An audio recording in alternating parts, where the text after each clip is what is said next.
ॐ वक्रतुण्डमहाकाय सूर्यकोटिसमप्रभ निर्विघ्नं कुरु मे देव सर्वकार्येषु सर्वदा। सरस्वती नमस्तुभ्यं वरदे कामरूपिणि विद्यारम्भं करिष्यामि सिद्धिर्भवतु मे सदा। गुरुर्ब्रह्मा गुरुर्विष्णुः गुरुर्देवो महेश्वरः गुरुः साक्षात् परं ब्रह्म तस्मै श्रीगुरवे नमः। ॐ सहना भवतु सहनौ भुनक्तु सह वीर्यं करवावहै तेजस्विनावधीतमस्तु मा विद्विषावहै। ॐ शान्तिः शान्तिः शान्तिः।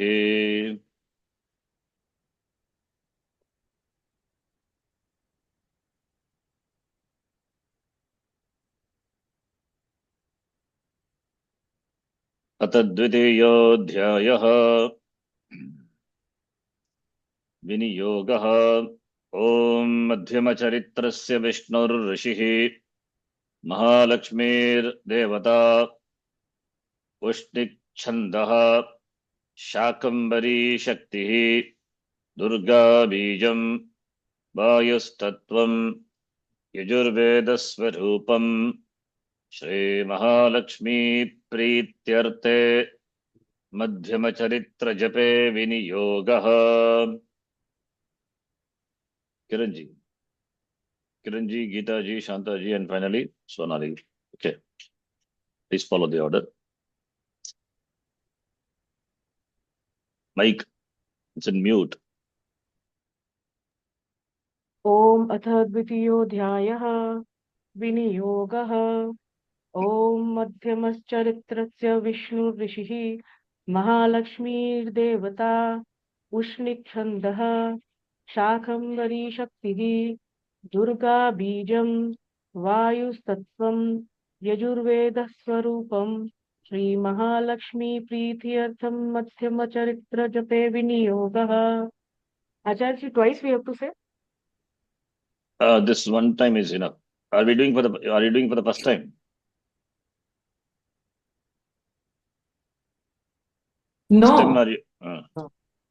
Oh. Okay, one time is enough because every class we are going to do this. Yeah. ओम द्वितीयोऽध्यायः विनियोगः। ओम मध्यमचरित्रस्य विष्णुऋषिः महालक्ष्मीर्देवता उष्णिच्छन्दः शाकम्भरी शक्तिः दुर्गा बीजं वायुस्तत्त्वं यजुर्वेदस्वरूपं श्रीमहालक्ष्मी प्रीत्यर्थं मध्यमचरित्रजपे विनियोगः। द्वितीयोऽध्यायः विनियोगः। ओम मध्यमचरित्रस्य विष्णुर्ऋषिः महालक्ष्मी देवता उष्णिच्छन्दः शाकम्भरी शक्तिः दुर्गा बीजं वायुस्तत्त्वं यजुर्वेदस्वरूपं श्रीमहालक्ष्मी प्रीत्यर्थं मध्यमचरित्रजपे विनियोगः। ओम अथ द्वितीयोऽध्यायः विनियोगः। ओम मध्यमचरित्रस्य विष्णुर्ऋषिः महालक्ष्मीर्देवता उष्णिच्छन्दः शाकम्भरी शक्तिः दुर्गा बीजं वायुस्तत्त्वं यजुर्वेदस्वरूपं श्रीमहालक्ष्मी प्रीत्यर्थं मध्यमचरित्रजपे विनियोगः।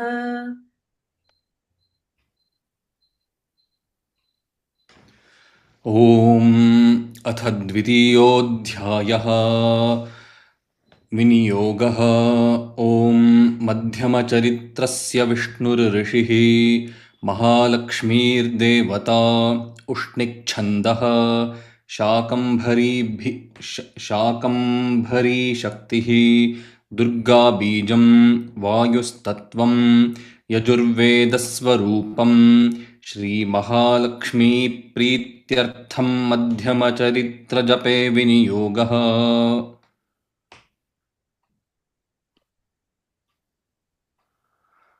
Can I say? Yes. Ji, please save the link for future classes. Okay. No, I saved it, but it is not working. It is not opening. It is open. How can you are doing some mistake? No, sir. Something. The link is same. It has to open. How is that it can't open? It will open. If All it have doesn't joined by that open, opening. Huh? reload the page, Renuka ji. If you reload the page, it will open. Okay. Yes. Om Dvitiyodhyayah Viniyogah Om Madhyamacharitrasya Vishnurrishihi Mahalakshmirdevata Ushnikchandah Shakambhari Shaktihi Durga Bijam Vayustatvam Yajurvedaswarupam Shri Mahalakshmi Prithyatham Madhyamacharitre Jape Viniyogah.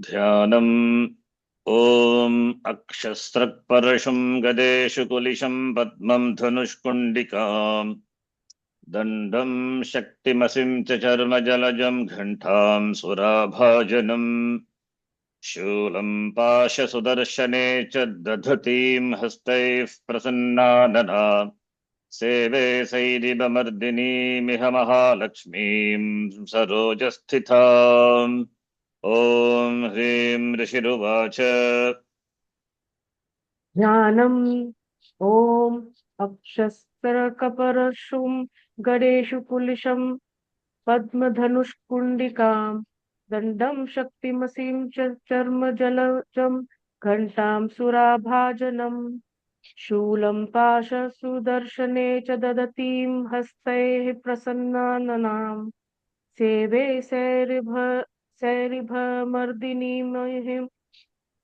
Seve Sairibhamardinimiha Mahalakshmim Sarojasthitam Om Hrim Rishiruvacha ध्यानम् ॐ अक्षस्रक्परशुं गदेषु कुलिशं पद्मं धनुष्कुण्डिकां दण्डं शक्तिमसिं च चर्मजलजं घण्टां सुराभाजनं शूलं पाशसुदर्शनेन च दधतीं हस्तैः प्रसन्नाननां सेवे सैरिभमर्धिनीम् इह महालक्ष्मीं सरोजस्थिताम् ॐ ह्रीं ऋषिरुवाच ध्यानम् ॐ अक्षस्त्रपरशुं गदेषु कुलिशं पद्मं कुण्डिकां दण्डं शक्तिमसिञ्च शर्म जलजं घण्टां शुराभाजनं शूलं पाशसुदर्शने च दधतीं हस्तैः प्रवालः प्रभां सेवे Prasannananam. प्रवालप्रभाम्. From your book it is Pravala Prabha. Okay.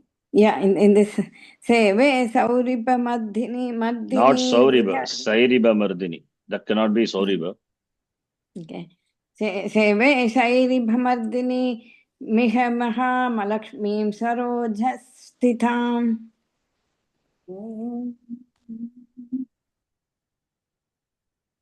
ध्यानम् ॐ अक्षस्रक्परशुं गदेषु कुलिशं पद्मं धनुष्कुण्डिकां दण्डं शक्तिमसिं च चर्मजलजं घण्टां सुराभाजनम् शूलं पाशसुदर्शने च दधतीं हस्तैः प्रसन्नाननाम् सेवे सैरिभमर्दिनीमिह महालक्ष्मीं सरोजस्थिताम् ॐ ह्रीं ऋषिरुवाच ध्यानम् ॐ अक्षस्रक्परशुङ्गदेषु कुलिशं पद्मं धनुष्कुण्डिकाम् दण्डं शक्तिमसिञ्च चर्मजलजं घण्टां सुराभाजनम् शूलं पाशसुदर्शने च दधतीं हस्तैः प्रसन्नाननाम् सेवे सैरिभमर्दिनीमिह महालक्ष्मीं सरोजस्थिताम् ॐ ह्रीं ऋषिरुवाच ध्यानम् ॐ अक्षस्रक्परशुभदेषु कुलिशं पद्मं धनुः कुण्डिकाम् दण्डं शक्तिमसिं च चर्मजलजं घण्टासुराभाजनम् शूलं पाशसुदर्शने च दधतीं हस्तैः प्रसन्नाननाम् सेवे सैरिभमर्दिनीमिह महालक्ष्मीं सरोजस्थिताम् ॐ ह्रीं ऋषिरुवाच I think shloka number 26.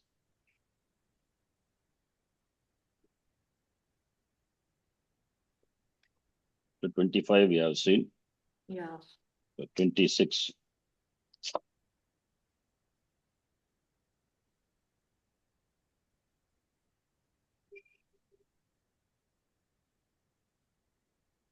अर्धचन्द्रम् अर्धचन्द्रं तथा शुभ्रं केयूरान् सर्वबाहुषु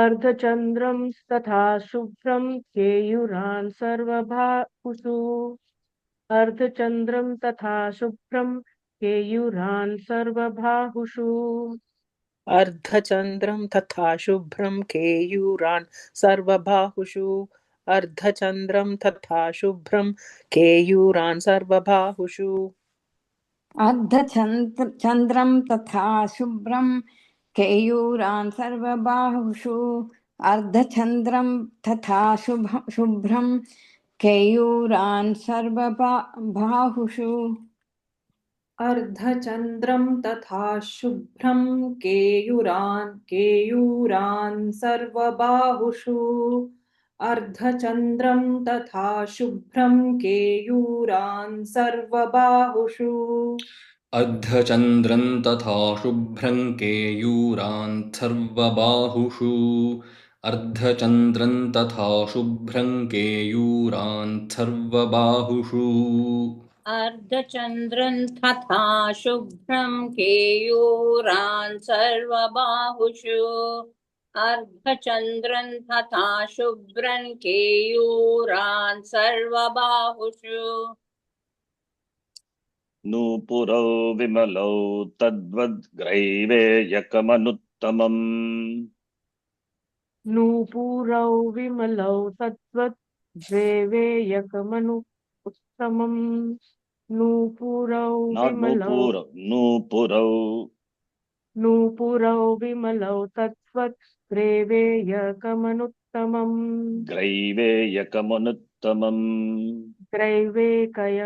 ग्रैवेयकमनुत्तमम् नूपुरौ विमलौ तद्वद्ग्रैवेयकमनुत्तमम् नूपुरौ विमलौ तद्वद्ग्रैवेयकमनुत्तमम् नूपुरौ विमलौ तद्वद् ग्रैवेयकमनुत्तमम् नूपुरौ विमलौ तद्वद् ग्रैवेयकमनुत्तमम्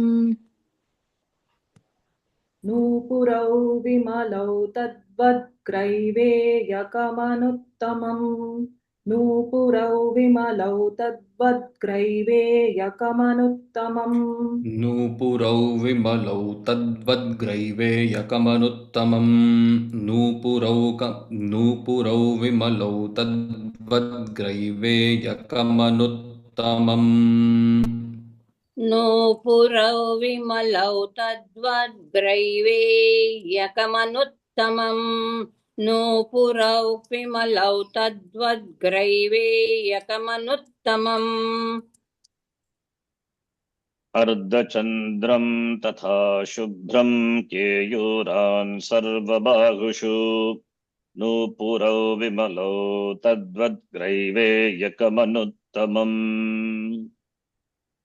अर्धचन्द्रं तथा शुभ्रं केयूरान् सर्वबाहुषु नूपुरौ विमलौ तद्वद्ग्रैवेयकमनुत्तमम् अर्धचन्द्रं तथा शुभ्रं केयूरान् सर्वबाहुषु नूपुरौ विमलौ तद्वद्ग्रैवेयकमनुत्तमम् अर्धचन्द्रं तथा शुभ्रं केयूरान् सर्वबाहुषु नूपुरौ विमलौ तद्वद्ग्रैवेयकमनुत्तमम् अर्धचन्द्रं तथा शुभ्रं केयूरान् सर्वबाहुषु नूपुरौ विमलौ तद्वद्ग्रैवेयकमनुत्तमम् अर्धचन्द्रं तथा शुभ्रं केयूरान् सर्वबाहुषु नूपुरौ विमलौ तद्वत् ग्रैवेयकमनुत्तमम् अर्धचन्द्रं तथा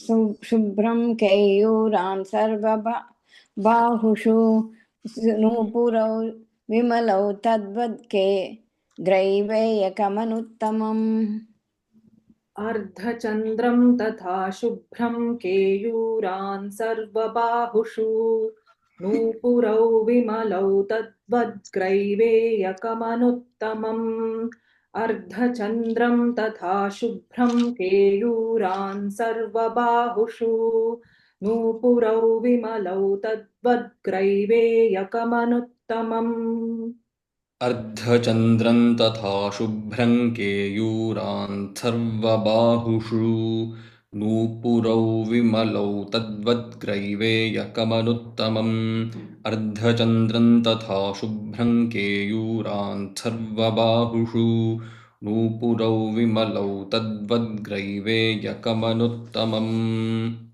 अर्धचन्द्रं तथा शुभ्रं केयूरान् सर्वबाहुषु नूपुरौ विमलौ तद्वद्ग्रैवेयकमनुत्तमम् अर्धचन्द्रं तथा शुभ्रं केयूरान् सर्वबाहुषु नूपुरौ विमलौ तद्वद्ग्रैवेयकमनुत्तमम्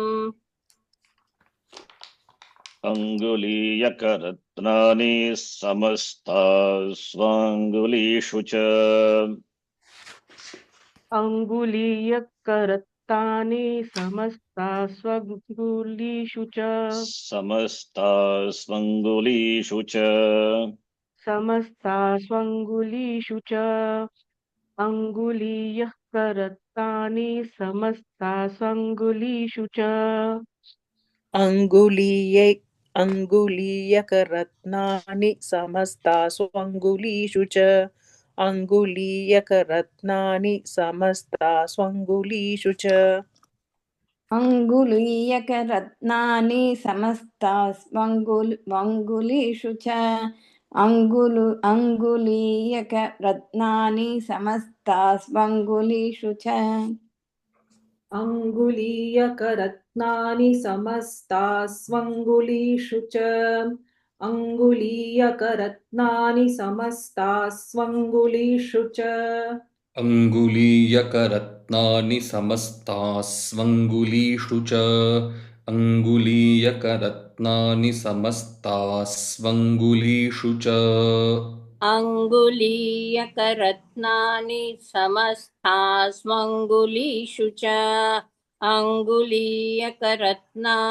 समस्तास्वङ्गुलीषु च विश्वकर्मा ददौ तस्यै परशुं चाति निर्मलम् विश्वकर्मा ददौ तस्यै परशुं चाति निर्मलम् विश्वकर्मा ददौ तस्यै परशुं चाति निर्मलम् विश्वकर्मा ददौ तस्यै परशुं चाति निर्मलम् विश्वकर्मा ददौ तस्यै परशुं चाति निर्मलम् विश्वकर्मा ददौ तस्यै परशुं चाति निर्मलम् विश्वकर्मा ददौ तस्यै परशुं चाति निर्मलम् विश्वकर्मा ददौ तस्यै परशुं चातिनिर्मलम् विश्वकर्मा ददौ तस्यै परशुं चातिनिर्मलम् विश्वकर्मा ददौ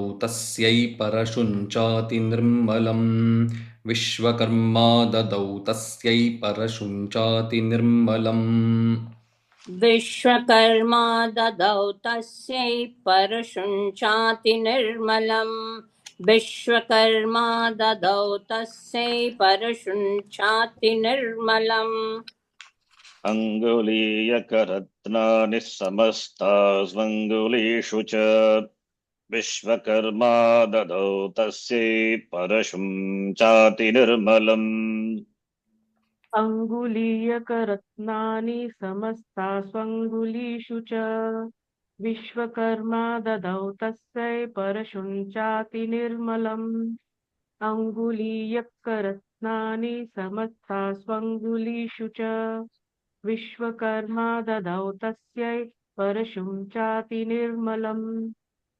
अङ्गुलीयकरत्नानि समस्तास्वङ्गुलीषु च विश्वकर्मा ददौ तस्यै परशुं चाति निर्मलम् अङ्गुलीयकरत्नानि समस्तास्वङ्गुलीषु च विश्वकर्मा ददौ तस्यै परशुं चाति निर्मलम् अङ्गुलीयकरत्नानि समस्तास्वङ्गुलीषु च विश्वकर्मा ददौ तस्यै परशुञ्चाति निर्मलम् अङ्गुलीयकरत्नानि समस्तास्वङ्गुलीषु च विश्वकर्मा ददौ तस्यै परशुञ्चाति निर्मलम् अङ्गुलीयकरत्नानि समस्तास्वङ्गुलीषु च विश्वकर्मा ददौ तस्यै परशुं चाति निर्मलम् अङ्गुलीयकरत्नानि समस्तास्वङ्गुलीषु च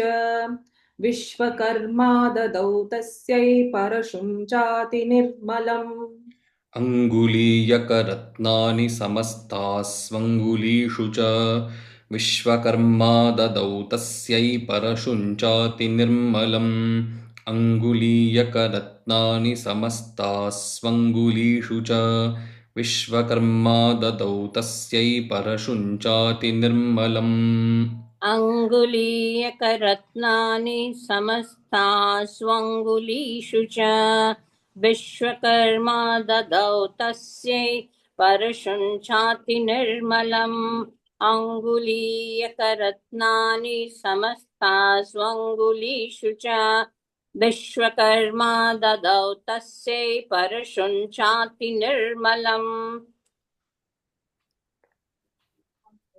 अस्त्राण्यनेकरूपाणि तथा भेद्यं च दंशनम्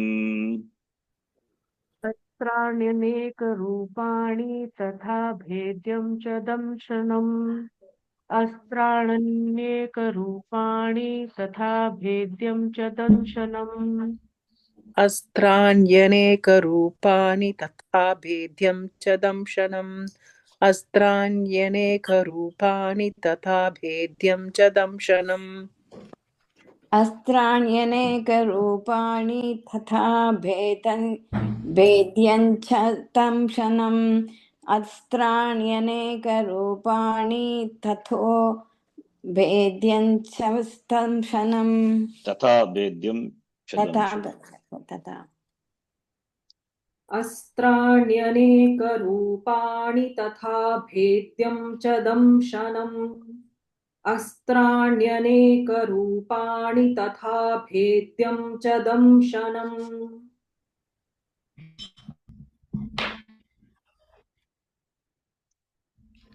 अस्त्राण्यनेकरूपा तथा भेद्यं च दंशनम् अस्त्रांशनम्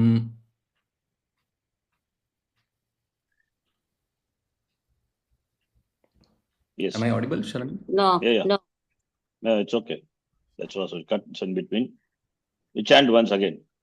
अस्त्राण्यनेकरूपाणि तथा भेद्यं च दंशनम् अस्त्राण्यनेकरूपाणि तथा भेद्यं च दंशनम् अस्त्राण्यनेकरूपाणि तथा भेद्यं च दंशनम् अस्त्राण्यनेकरूपाणि तथा भेद्यं च दंशनम् अम्लानपङ्कजां मालां शिरस्युरसि चापराम् अम्लान् पङ्कजामालाम् अम्लानपङ्कजाम् मालाम् शिरसुरसि चापराम् अम्लान् पङ्कजामालान् शिरस्युरसि चापराम् अम्लानपङ्कजामालां शिरस्युरसि चापराम् अम्लानपङ्कजामालां शिरस्युरसि चापराम् अम्लानपङ्कजामालां शिरस्युरसि चापराम् अम्लानपङ्कजामालां शिरस्युरसि चापराम् अम्लानपङ्कजां मालां शिरस्युरसि चापराम् अम्लानपङ्कजामालां शिरस्युरसि चापराम् अम्लानपङ्कजां मालां शिरस्युरसि चापराम् अम्लानपङ्कजां मालां शिरस्युरसि चापराम् अम्लानपङ्कजामालां शिरस्युरसि चापराम् अम्लानपङ्कजामालां शिरस्युरसि चापराम् अस्त्राण्यनेकरूपाणि तथा भेद्यं च दंशनम् अम्लानपङ्कजां मालां शिरस्युरसि चापराम् अस्त्राण्यनेकरूपाणि तथा भेद्यं च दंशनम् अम्लानपङ्कजामालां शिरस्युरसि चापरा अस्त्राण्यनेकरूपाणि तथा भेद्यं च दंशनम् अम्लानपङ्कजामालां शिरस्युरसि चापराम् अस्त्राण्यनेकरूपाणि तथा भेद्यं च दंशनम् अम्लानपङ्कजामालां शिरस्युरसि चापराम्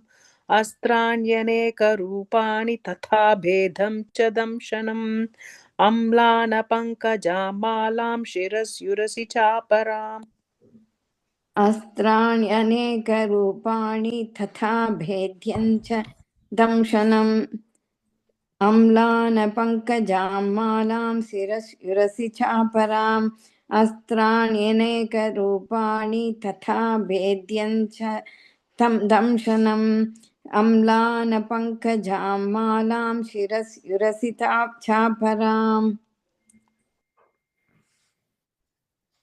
अस्त्राण्यनेकरूपाणि तथा भेद्यं च दंशनम् अम्लानपङ्कजां मालां शिरस्युरसि चापराम् अस्त्राण्यनेकरूपाणि तथा भेद्यं च दंशनम् अम्लानपङ्कजां मालां शिरस्युरसि चापराम् अस्त्राण्यनेकरूपाणि तथा भेद्यं च दंशनम् अम्लानपङ्कजां मालां शिरस्युरसि चापराम् अस्त्राण्यनेकरूपाणि तथा भेद्यं च दंशनम् अम्लानपङ्कजां मालां शिरस्युरसि चापराम् अस्त्राण्यनेकरूपाणि तथा भेद्यं च दंशनम्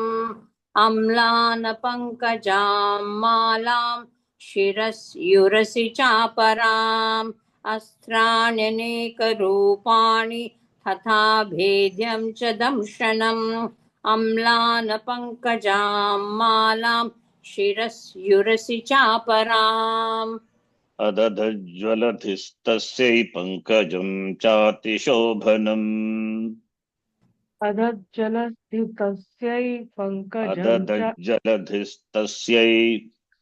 अदधज्जलधिस्तस्यै not adadaj अददज्जलधितस्यै अदधज्जलधिस्तस्यै अददज्जलधितस्यै पङ्कजं चातिशोभनम् अददज्जलधिस्तस्यै पङ्कजं चातिशोभनम् अददज्जलधिस्तस्यै पङ्कजं चातिशोभनम् अददज्जलधिस्तस्यै पङ्कजं चातिशोभनम् अददज्जलधिस्तस्यै पङ्कजं चातिशोभनम् अददज्जलधिस्तस्यै पङ्कजं चातिशोभनम्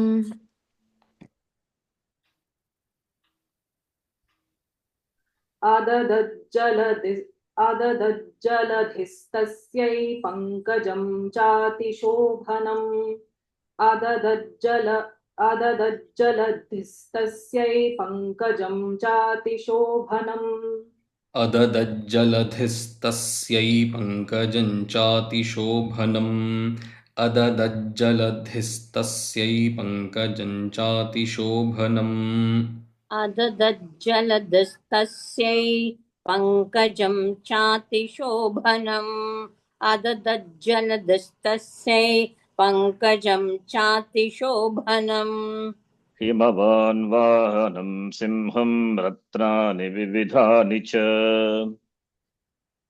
हिमवान् वाहनं सिंहं रत्नानि विविधानि च हिमवान् वाहनं सिंहं रत्नानि विविधानि च हिमवान् वाहनं सिंहं रत्नानि विविधानि च हिमवान् वाहनं सिंहं रत्नानि विविधानि च हिमवान् वाहनं सिंहं रत्नानि विविधानि च हिमवान् वाहनं सिंहं रत्नानि विविधानि च हिमवान् वाहनं सिंहं रत्नानि विविधानि च हिमवान् वाहनं सिंहं रत्नानि विविधानि च हिमवान् वाहनं सिंहं रत्नानि विविधानि च हिमवान् वाहनं सिंहं रत्नानि विविधानि च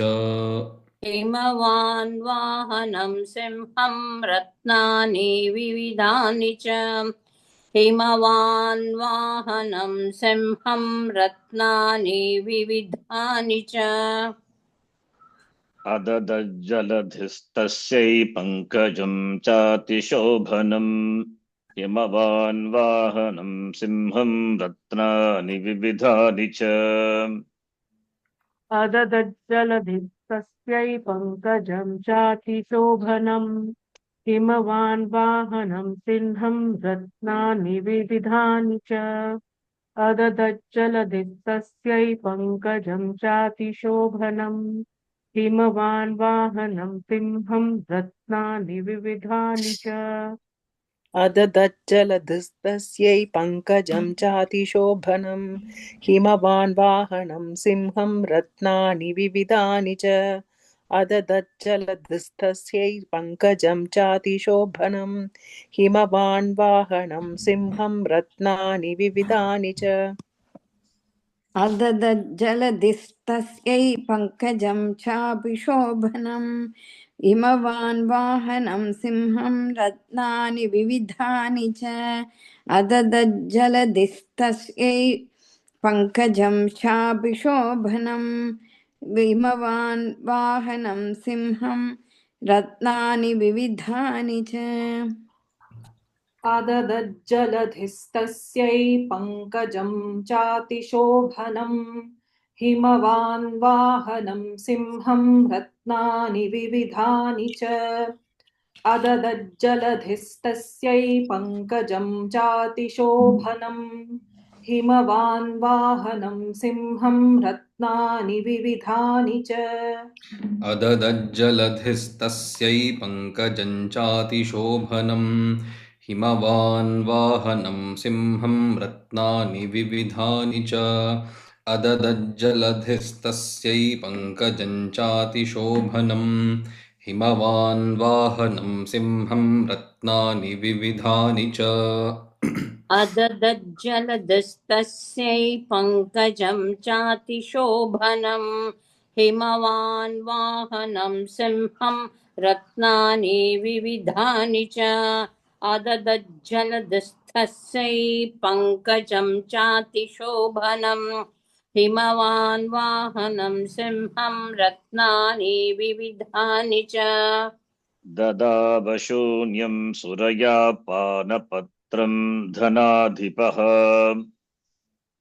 तदा वशून्यं तुर्या पानपात्रं धनाधिपः ददा वशून्यं सूर्या पानपात्रं धनाधिपः ददावशून्यं सुरया पानपात्रं धनाधिपः ददावशून्यं सुरया पानपात्रं धनाधिपः ददावशून्यं सुरया पानपात्रं धनाधिपः ददावशून्यं सुरया पानपात्रं धनाधिपः ददावशून्यं सुरया पानपात्रं धनाधिपः ददावशून्यं सुरया पानपात्रं धनाधिपः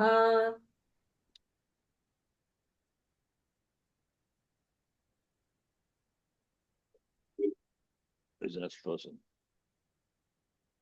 Shall I say?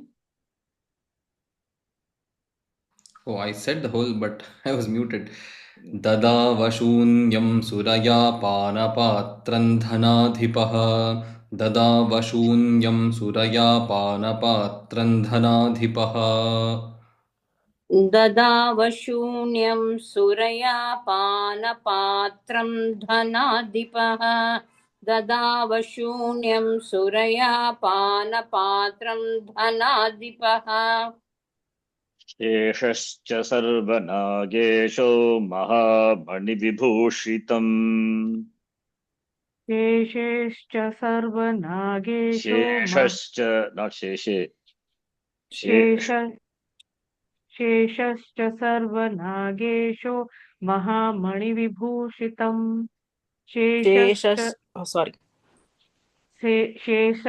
सर्वनागेषु महामणिविभूषितम् शेषश्च सर्वनागेषु महामणिविभूषितं शेषश्च सर्वनागेषु महामणिविभूषितम् शेषश्च सर्वनागेषु महामणिविभूषितं शेषश्च सर्वनागेषु महामणिविभूषितम् शेषश्च सर्वनागेशो महामणिविभूषितम् शेषश्च सर्वनागेशो महामणिविभूषितम् शेषश्च सर्वनागेशो महामणिविभूषितम् शेषश्च सर्वनागेशो महामणिविभूषितम्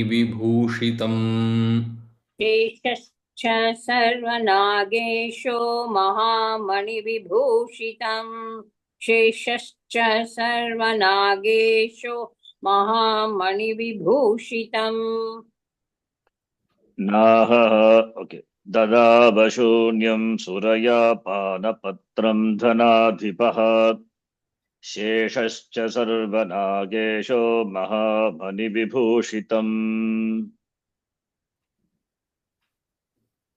It is Panapatram, isn't it? Yeah.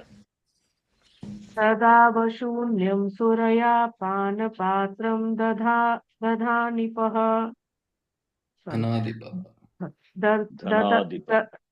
ददावशून्यं सुरया पानपात्रं धनाधिपः शेषश्च सर्वनागेषु महामणिविभूषितम् ददावशून्यं सुरया पानपात्रं धनाधिपः शेषश्च सर्वनागेषु महामणिविभूषितम् ददावशून्यं सुरया पानपात्रं धनाधिपः शेषश्च सर्वनागेशो महामणिविभूषितं ददावशून्यं सुरया पानपात्रं धनाधिपः शेषश्च सर्वनागेशो महामणिविभूषितम् ददावशून्यं सुरया पानपात्रं धनाधिपः शेषश्च सर्वनागेषु महामणिविभूषितं ददावशून्यं सुरया पानपात्रं धनाधिपः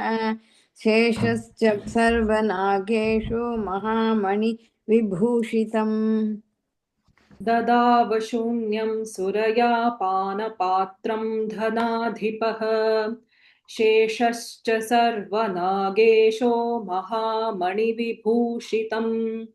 ददावशून्यं सुरया पानपात्रं धनाधिपः शेषश्च सर्वनागेशो महामणिविभूषितम् ददावशून्यं सुरया पानपात्रं धनाधिपः शेषश्च सर्वनागेशो महामणिविभूषितं ददावशून्यं सुरया पानपात्रं धनाधिपः शेषश्च सर्वनागेशो महामणिविभूषितम् ददावशून्यं सुरया पानपात्रं धनाधिपः शेषश्च सर्वनागेषु महामणिविभूषितम् ददावशून्यं सुरया पानपात्रं धनाधिपः शेषश्च सर्वनागेषु महामणिविभूषितम् Charanji, Yeah, can you tell us the meaning of these verses? we will do at the end of the chapter, otherwise it will take time. Okay, Shanti. End of the chapter, I'll give the meaning of in detail. I'll give. These verses are nothing but each devata's offering, certain things, the properties like anklets, bangles, etc., hara, necklace, etc. Each devata offering all the ornaments and other things, weapons to the goddess. Okay. Next shloka 31, right? Yeah. Nahaharam, did we did? Nahaharam? No. No, we have to- Nahaharam. Nahaharam is again aram. It is necklace. Nahaharam. Dadau tassi. I don't want to do Sandhi Gindi. I will take time. That's why I'm not skipping all this. Only focus on this shloka. We'll finish at least. Last class we did 25 shlokas in one shot. Otherwise it will go on. So with summary I'll give. Starting with 10th shloka onward, the same thing. Each devata offering one things to other. That goddess is formed out of the tejas emanating from the sharira of different devatas, and each devatas offer different ornaments and necklace and weapons, etc. That is what is here. Nahaharam dadau tasya dhatte yaf prithvi bimam. नागहारं दधौ तस्यै धत्ते यः पृथिवीमिमाम् नागहारं दधौ तस्यै धत्ते यः पृथिवीमिमाम् नागहारं ददौ तस्यै दत्ते यः पृथिवीमिमाम् नागहारं ददौ तस्यै दत्ते यः पृथिवीमिमाम् Prithvi or prithvi, both are okay, but whatever is there in the book you can do. Prithvi Okay. or prithvi, both are ikaranta shabda. It's fine. Yes. नागहारं ददौ तस्यै धत्ते यः पृथिवीमिमां नागहारं ददौ तस्यै धत्ते यः पृथिवीमिमाम् नागहारं ददौ तस्यै धत्ते यः पृथिवीमिमाम् नागहारं ददौ तस्यै धत्ते यः पृथिवीमिमाम् नागहारं ददौ तस्यै धत्ते यः पृथिवीमिमाम् नागहारं ददौ तस्यै धत्ते यः पृथिवीमिमाम् नागहारं ददौ तस्यै धत्ते यः पृथिवीमिमाम् नागहारं ददौ तस्यै धत्ते यः पृथिवीमिमाम् अन्यैरपि सुरैर्देवी भूषणैरायुधैस्तथा अन्यैरपि सुरैर्देवी भूषणैरायुधैस्तथा अन्यैरपि सुरैर्देवी भूषणैरायुधैस्तथा अन्यैरपि सुरैर्देवी भूषणैरायुधैस्तथा अन्यैरपि सुरैर्देवी भूषणैरायुधैस्तथा अन्यैरपि सुरैर्देवी भूषणैरायुधैस्तथा अन्यैरपि सुरैर्देवी भूषणैरायुधैस्तथा अन्यैरपि सुरैर्देवी भूषणैरायुधैस्तथा अन्यैरपि सुरैर्देवी भूषणैरायुधैस्तथा अन्यैरपि सुरैर्देवी भूषणैरायुधैस्तथा अन्यैरपि सुरैर्देवी भूषणैरायुधैस्तथा अन्यैरपि सुरैर्देवी भूषणैरायुधैस्तथा अन्यैरपि सुरैर्देवी भूषणैरायुधैस्तथा नाहहारं ददौ तस्यै धत्ते यः पृथिवीमिमाम् अन्यैरपि सुरैर्देवी भूषणैरायुधैस्तथा नागहारं ददौ तस्यै दत्ते यः पृथिवीमिमाम् अन्यैरपि सुरैर्देवी भूषणैरायुधैस्तथा नागहारं ददौ तस्यै दत्ते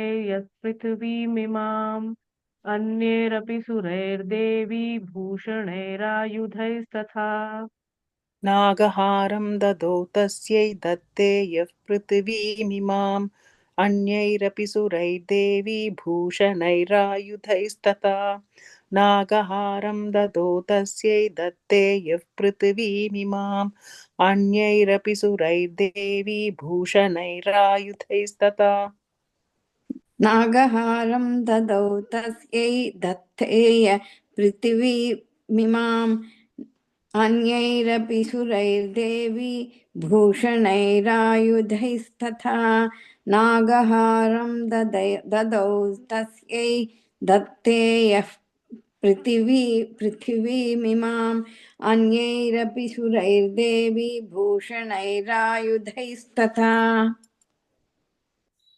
नागहारं ददौ तस्यै धत्तै यः पृथिवीमिमाम् अन्यैरपि सुरैर्देवी भूषणैरायुधैस्तथा नागहारं ददौ तस्यै धत्ते यः पृथिवीमिमाम् अन्यैरपि सुरैर्देवी भूषणैरायुधैस्तथा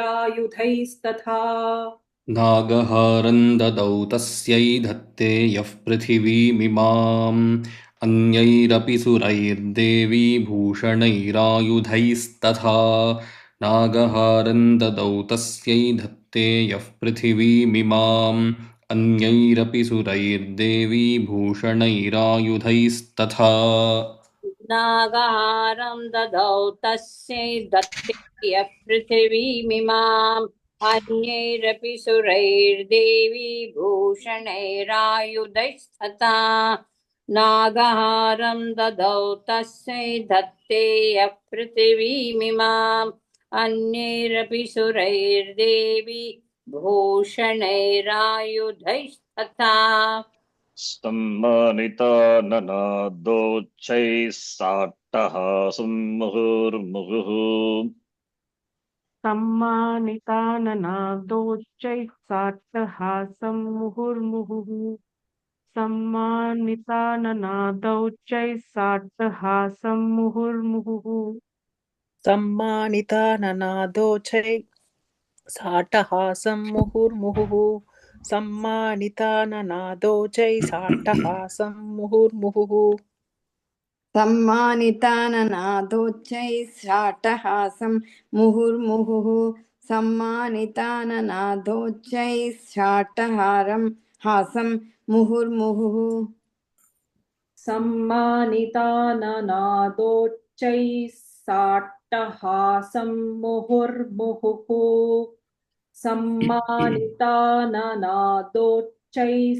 साट्टहासं मुहुर्मुहुः सम्मानिताननादोच्चैः साट्टहासं मुहुर्मुहुः सम्मानिताननादोच्चैः साट्टहासं मुहुर्मुहुः सम्मानिताननादोच्चैस्साट्टहासं मुहुर्मुहुः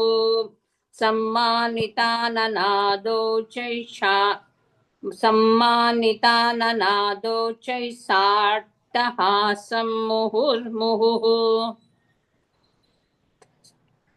तस्यानादेन घोरेण कृत्स्नमापूरितं नभः तस्यानादेन घोरेण कृत्स्नमापूरितं नभः तस्यानादेन घोरेण कृत्स्नमापूरितं नभः तस्यानादेन घोरेण कृत्स्नं मापूरितं नभः तस्यानादेन घोरेण कृत्स्नं मापूरितं नभः तस्यानादेन घोरेण कृत्स्नमापूरितं नभः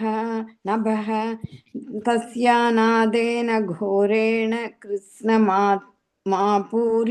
नभः not Krishna, कृत्स्नमापूरितं कृत्स्नमापूरितं नभः तस्यानादेन घोरेण कृत्स्नमापूरितं नभः तस्यानादेन घोरेण कृत्स्नमापूरितं नभः तस्यानादेन घोरेण कृत्स्नमापूरितन्नभः तस्यानादेन घोरेण कृत्स्नमापूरितन्नभः तस्यानादेन घोरेण कृत्स्नमापूरितं नभः तस्यानादेन घोरेण कृत्स्नमापूरितं नभः सम्मानिताननादोचैः साट्टहासं मुहुर्मुहुः तस्यानादेन घोरेण कृत्स्नमापूरितं नभः सम्मानिताननादोच्चैस्साहतासं मुहुर्मुहुः तस्यानादेन घोरेण कृत्स्नमापूरितं नभः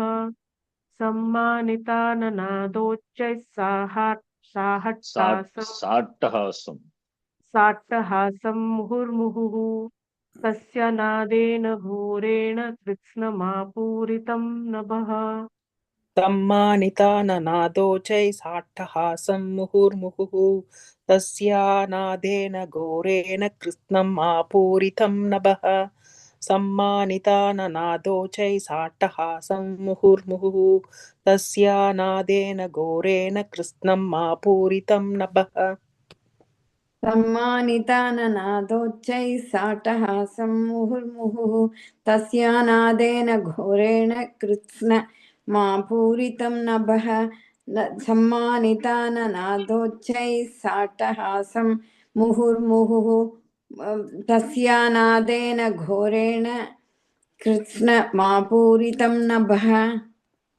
सम्मानिताननादोच्चैस्साट्टहासं मुहुर्मुहुः तस्यानादेन घोरेण कृत्स्नमापूरितं नभः सम्मानिताननादोच्चैस्साट्टहासं मुहुर्मुहुः तस्यानादेन घोरेण कृत्स्नमापूरितं नभः सम्मानिताननादोच्चैः साट्टहासं मुहुर्मुहुः तस्यानादेन घोरेण कृत्स्नमापूरितन्नभः सम्मानिताननादोच्चैः साट्टहासं मुहुर्मुहुः तस्यानादेन घोरेण कृत्स्नमापूरितन्नभः सम्मानिताननादोच्चैस्साट्टहासं मुहुर्मुहुः तस्यानादेन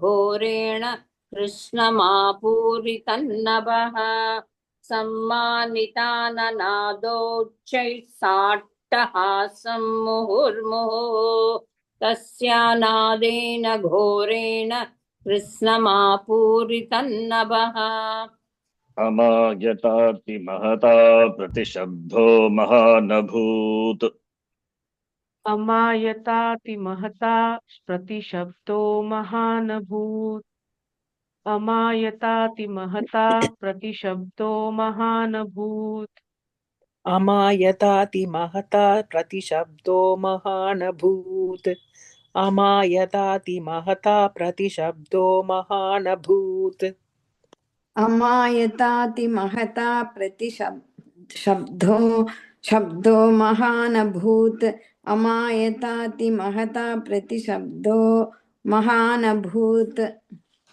अमायताति महता प्रतिशब्दो महानभूत् अमायताति महता प्रतिशब्दो महानभूत् अमायताति महता प्रतिशब्दो महानभूत् अमायताति महता प्रतिशब्दो महानभूत् अमायताति महता प्रतिशब्दो महानभूत् अमायताति महता प्रतिशब्दो महानभूत् चुक्षुभुः सकलालोकाः समुद्राश्च च कम्पिरे चुक्षुभुः सकलालोकाः समुद्राश्च च कम्पिरे चुक्षुभुः सकलालोकाः समुद्राश्च च कम्पिरे चुक्षुभुः सकलालोका समुद्राश्च च कम्पिरे चुक्षुभुः सकलालोका समुद्राश्च च कम्पिरे चुक्षुभुः सकलालोका समुद्राश्च चकम्पिरे चुक्षुभुः सकलालोका समुद्राश्च चकम्पिरे चुक्षुभुः सकलालोकाः समुद्राश्च च कम्पिरे चुक्षुभुः सकलालोकाः समुद्राश्च च कम्पिरे चुक्षुभुः सकलालोकाः समुद्राश्च च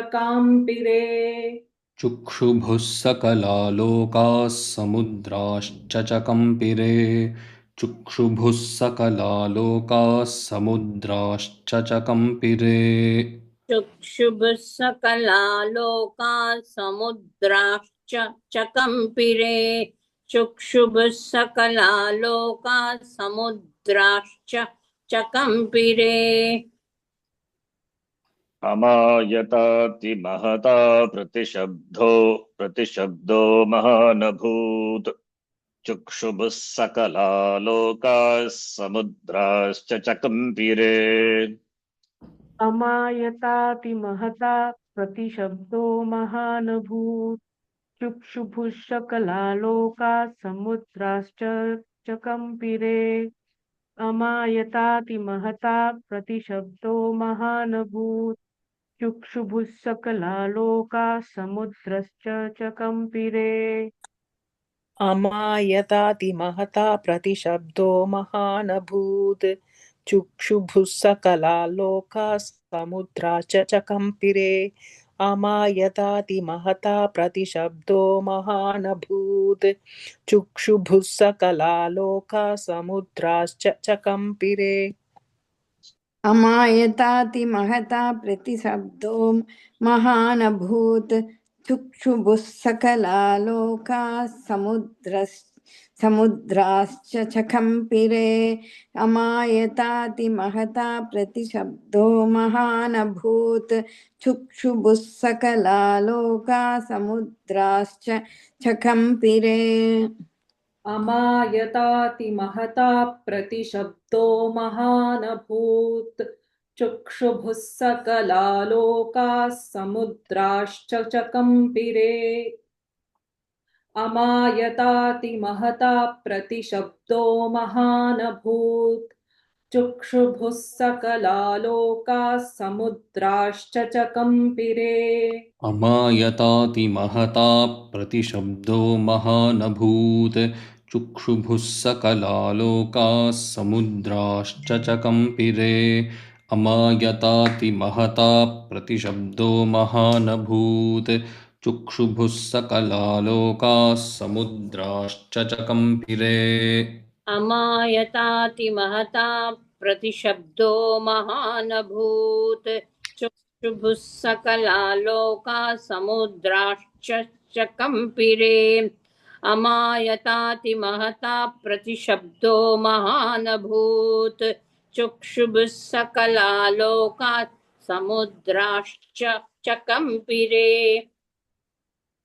चचाल वसुधा चेलुः सकलाश्च महीधराः चचलास्वसुधा चेलुः सकलाश्च महीधराः चचालवसुधा चेलुः सकलाश्च महीधराः चचालवसुधा चेलुः सकलाश्च महीधराः चचालवसुधा चेलुः सकलाश्च महीधराः चचालवसुधा चेलुः सकलाश्च महीधराः चचालवसुधा चेलुः सकलाश्च महीधराः चचालवसुधा चेलुः सकलाश्च महीधराः चचालवसुधा चेलुः सकलाश्च महीधराः चचालवसुधा चेलुः सकलाश्च महीधराः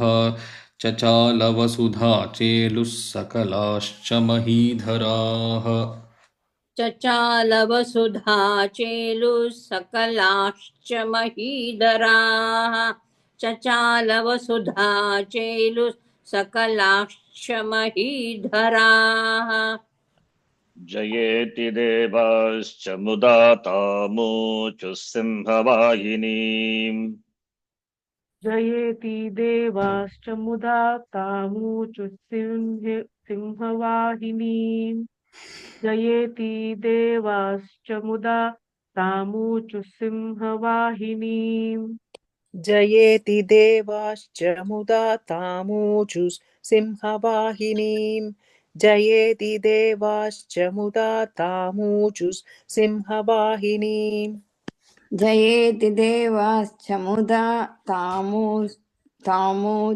सिंहवाहिनी जयेति देवाश्च मुदा तामूचुः सिंहवाहिनी वाहिनीम् जयेति देवाश्च मुदा तामूचुः सिंहवाहिनीम् जयेति देवाश्च मुदा तामूचुः सिंहवाहिनीम् जयेति देवाश्च मुदा तामूचुः सिंहवाहिनीम् जयेति देवाश्च मुदा तामूचुः सिंहवाहिनीम् जयेति देवाश्च मुदा तामुचुः सिंहवाहिनीम् जयेति देवाश्च मुदा तामुचुः सिंहवाहिनीम् चचाल वसुधा चेलुः सकलाश्च महीधराः जयेति देवाश्च मुदा तामूचुः सिंहवाहिनीम् चचालवसुधा चेलुः सकलाश्च महीधराः जयेति देवाश्च मुदा तामूचुः सिंहवाहिनीम् चचालवसुधा चेलुः सकलाश्च महीधराः जयेति देवाश्च मुदा तामूचुः सिंहवाहिनीम् चचालवसुधा चेलुः सकलाश्च महीधराः जयेति देवाश्च मुदा तामूचुः सिंहवाहिनीम् चचालवसुधा चेलुः सकलाश्च महीधराः जयेति देवाश्च मुदा तामूचुः सिंहवाहिनीम् चचालवसुधा चेलुः सकलाश्च महीधराः जयेति देवाश्च मुदा तामूचुः सिंहवाहिनीम् चचालवसुधा चेलुः सकलाश्च महीधराः जयेति देवाश्च मुदा तामूचुः सिंहवाहिनीम् चचालवसुधा चेलुः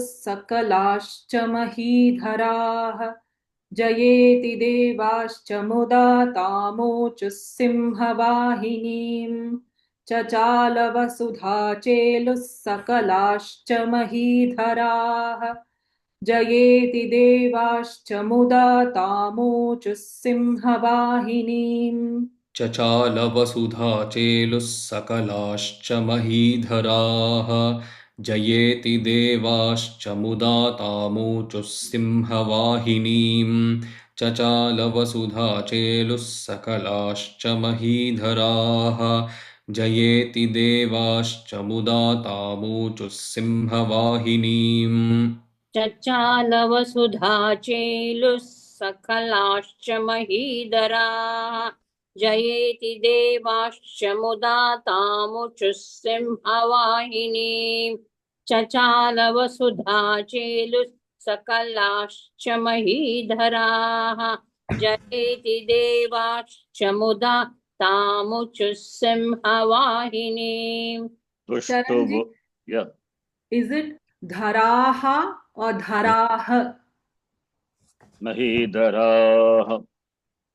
Ha or ha? Is already Mahidaraha. Okay, so the What is it? visarga also Say it should again. be that. Sorry. So because it is Mahaprana there, I'm asking about visarga also will become Mahaprana No, or where is Mahaprana? dharah? Mahaprana, where is Mahaprana? Dha is Mahaprana, not Repa. You Where is know, Mahaprana here? I said the wrong word. I forgot. Not long bubble. Mean Long say bubble. long bubble, not Mahaprana. Dirgha. Yeah, sorry. Dirgha. Dirgha. Ah, not aha ha. That is maybe in chanting, not here. Ramaha, Not Ramau, ha. Like if Ramaha. he, we would say re. Would we say re he or re he? Arihi, Arihi, Ari, Arayaha, No, Sharanji. Lakshmihi, Lakshmihi, Lakshmyau, right? Acharji, actually, what is she trying to say? Because it is Mahidhara. Ra is Dhara. In Dhara, it is Ra is Ra. So with the Visarga should be Ha, Ra, Ha or Ra, Visarga Ha. will not take any long or short or nothing is there. Whatever vowel is there preceding, just Visarga will be Visarga, whatever sound that will take. There is no matra for that Visarga. So it will be Okay. Mahidharah. Mahidaraha only. Mahidharaha. Cannot say Mahidara. Then, okay, how do you say it? Suppose if it is long, try. Mahidharaha. That it's not. I also said Mahidaraha. Suppose if it is long, extend. How do you do it? Mahidaraha. That also ha only, Visarga only, finally. So even if you make it Pluta, Mahidaraha. Visarga is there, right? So doesn't the question? I don't know why the question. The question cannot. It's rise. Cannot rise at all. I'm asking the question because as a South Indian, we don't say r, we say ra. And so then I get confused because I try to. What is ra? I'm not getting. No, we say ra, ra. We don't say r, ra. Like we don't have r, we have ra. So that's why I'm wondering about whether. I was telling about this, Sharanji, once in the Samskrita class. You said in Samskrita we have a as the first two vowels, but in Kannada, for example, we don't have a and a. We have a. Yes, I'm also a Kannadiga. Pronunciation is the same. Matra kala only changes. Yeah, so because of that, I'm asking. I have to consciously try to pronounce correctly in Sanskrit, but then I'm wondering what happens to Visarga when there is that. Pronunciation. What is the difference? In Kannada, we have a. We don't have a. Oh, okay. In both are widely opened mouth. A. Duration only changes. Okay. So that's why we say Rama. And then North Indians get offended. They say it is not Rama, it is Rama or Ram, they say. They go to the other extreme. Oh, no. Okay, I understand. Okay, that is a question. So is samvrta. The vowel, it's only peculiar, not peculiar, it's important, and the vowel has got the sound, the prayatna, which is samvrta. The effort is, there is contraction of the mouth, only for that vowel alone, not for the other vowels. You cannot widely open your mouth. There is no opening of the throat, the mouth at all. So is kanta. So even if you try to, generally what we do in Gita and all, the last one, for this song and then chanting Gita and particularly not in Veda, we extend, like Gita. For example, not the first shloka, some other shloka. Let me take. Okay, I'm taking just one shloka. Ending with Naiva tasya krutena na krutene kaschana. That is only. But in chanting, there is a tendency to, I avoid actually. I don't, even for the sake of it is singing or reciting. Naiva tasya krutena na krutene kaschana. That is better. Kaschana, that is contraction only. That prayatna. You cannot become kaschana. Even kaschana, contract, and then you just, for the chanting, you decide it's not a problem. That is only short vowel only. It cannot become dirgha. Naiva tasya krute nartho na krute ne kaschana. No problem. Kaschana only. I'm not saying when you open your mouth and say then becomes dirgha. This is only for the vowel Other vowel, of course, there is, we don't have that contraction. E, U. But here, R is there. What is R, Ra? Sharanji, my question was about Visarga. You already answered it, but my question was, if there is a Dirgha, like it's not R, it's Ra, and then there is a Visarga after that. So my question was that, does that Visarga also take on the Dirgha? But you said no. Yes, Visarga will not take Dirgha. In the chanting it may be, but not in the Vedic chanting, not here. Okay. Next shloka. Tushtu Vurmuna Yaschainam Bhakti Namratmamurtayaha. यश्चैनां भक्ति नम्रात्ममूर्तयः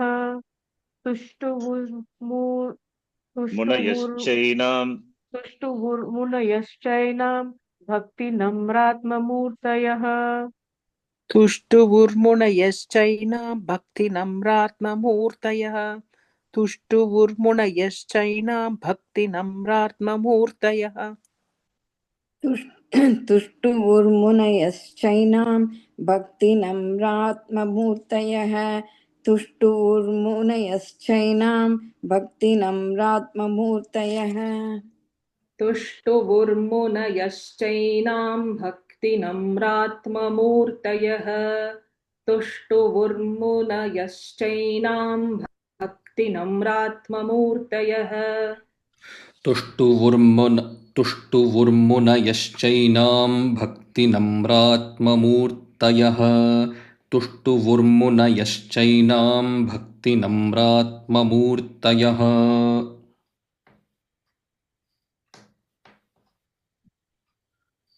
तुष्टुर्मुनयश्चैनां भक्तिनम्रात्ममूर्तयः तुष्टुर्मुनयश्चैनां भक्तिनम्रात्ममूर्तयः दृष्ट्वा समस्तं संक्षुब्धं त्रैलोक्यममरारयः.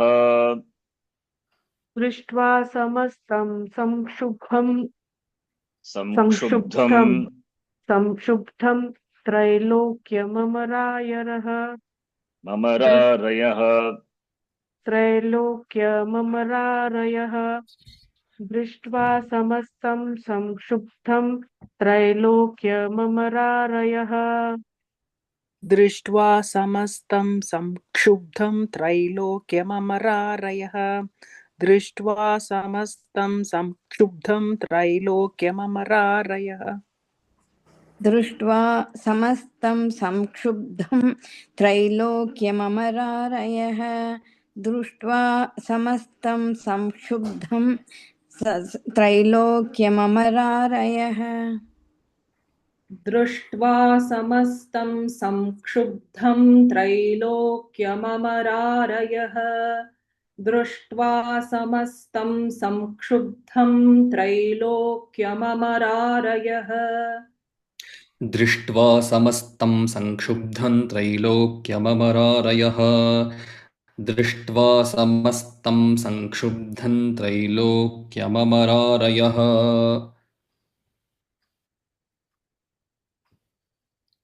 She went away somewhere. Okay.